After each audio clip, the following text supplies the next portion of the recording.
16.50 then again for race number 3. I'm still on the all-weather for the third. This is a Class 3 contest, though, headed by Hang's Decision. Eddie Lai right from barrier 7. Runner-up behind Elusive State last time out. Tang Fleming finished 7th in that race. Elusive State was in a different state, a different class last time out, winning by 4 3/4 lengths, eased down. Turf Sprint down in class, back on the all-weather. Right Honourable returns to the all-weather as well as winner at Happy Valley 2, 3 starts back. Remarkable. 2 out of 5 course and distance. Champort makes his all-weather debut. Chunghwa Spirits, he's placed on the service in the past, and no Imperial Concord anymore. He has been withdrawn, not replaced, so 11 go round in race number 3. Turf Spirits had a couple of trips up to Chungfa in the last 30 days, most recently returning on the 15th. Potentially one of the most interesting runners as well, Turf Sprint, regarding the speed of this race. He has only ever tried the mile once before, and that was at the Valley. It'll be his first run over the mile on the dirt, and he potentially could vie for the lead with Tang Fleming. There doesn't look to be a huge amount of pace outside of that pair, so maybe a slowly run race, depending what Elusive State wants to do from the wide gate. Here is Tang. He's going nicely enough as well. He likes his surface. We've worked that out, and it was a good run a couple of starts ago from him behind King Genki, and he's still going nicely enough. Here is Elusive State. Just pushed out a little bit towards the middle stages of the scallop, and then he was pulled up as they passed the sort of the winning post of the gallop, so it came up a slow time, but he had a decent workout, and it was a good win from him last start, very impressive. And Remarkable, I think he's on the improve as well. As you mentioned, he does like the surface.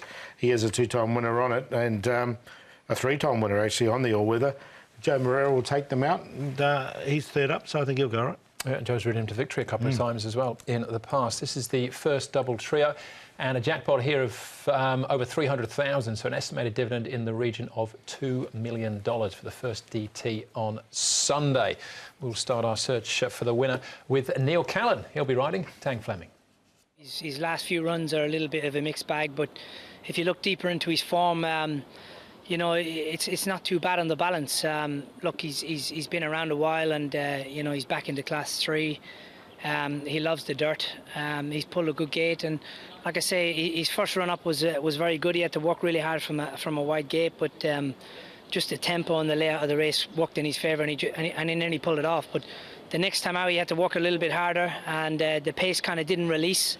It just kept going, so it kind of stretched him a little bit with his wind as well. He's not 100% on his wind, so you know, that stretched him out. But look, it shows that when he just gets everything run right and everything nice and smooth and an easy run, handy off the speed, that he's capable of going very close. In that last race that you mentioned, he was comprehensively beaten, as they all were really, by Elusive State. But you're drawn a better gate, you meet him much better off of the weights. Could he turn the tables on him potentially here? Oh, look, it's hard to kind of say, oh, would he have made a difference if he'd had a better run? But because I think Elusive State was pretty special the last day. You know, he looked very impressive, and he looked like he still had quite a bit in hand. But look, I know what my horse is capable of. You know, as long as he jumps away clean, and you know, he gets a nice easy run of things through the race, and the pace. He needs a little bit of pace, but he doesn't want it overly strong, and he doesn't want it too slow. So if he can just get in a nice rhythm and just be able to just save for as long as he can, that way I think then his breathing will be nice and easy, and then I suppose, like he did first up this year, he can give us a kick the last 400 or the last 300, but it'll all be dependent on those things, and if they work in his favour, then he's more than capable of giving him a run for his money. But you know, looking at Elusive State, the way he's going, he's on an upward curve, he's going to be tough to beat. And he is unbeaten so far, Elusive State 2 from 2. He's got an extra stone on his back, though, 14 pounds more to carry Elusive State, so that might slow him down a bit. We will see. We'll keep looking, though. Right Honourable, the next one we check in with. Third at Happy Valley last time out, over this trip. Behind the judge, he was beaten favourite, having won the start before. He was, yep. He's a horse that's drawn barrier 7.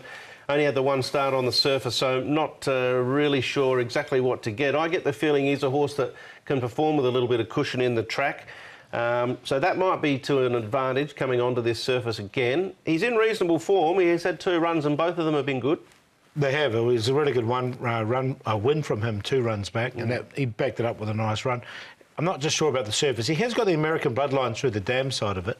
The dam side is American, so there is a little bit there. All right, so that's Right Honourable with a chance. Richard Gibson, Alexi Bedell. Champort. Now, he hasn't had a start on the surface yet. Casper Founds trains him now. Zach Pert in the saddle, barrier 1. pacify with the Cowls for the first time. You know, this is his first up run. He's dropped 16 pounds from this run, so he's strip a lot fitter going into this. And he has trialled really well on the surface before. Before this run here, I think we showed the trial on Racing to Win where he trialled nicely enough. And Zach Purden from Barrier 1, Casper second up.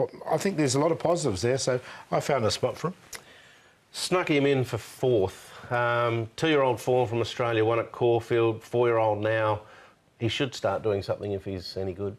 All right, Elusive State's favourites. Wide gate, more weights. That stop him? No, I don't think it will. The way he just won so impressively, and I still think he's got rating points in hand. He's unbeaten for the new stable. So I've got him on top to beat Shamport. I did like John. I did say Remarkable was third up. In fact, he's only second up Remarkable.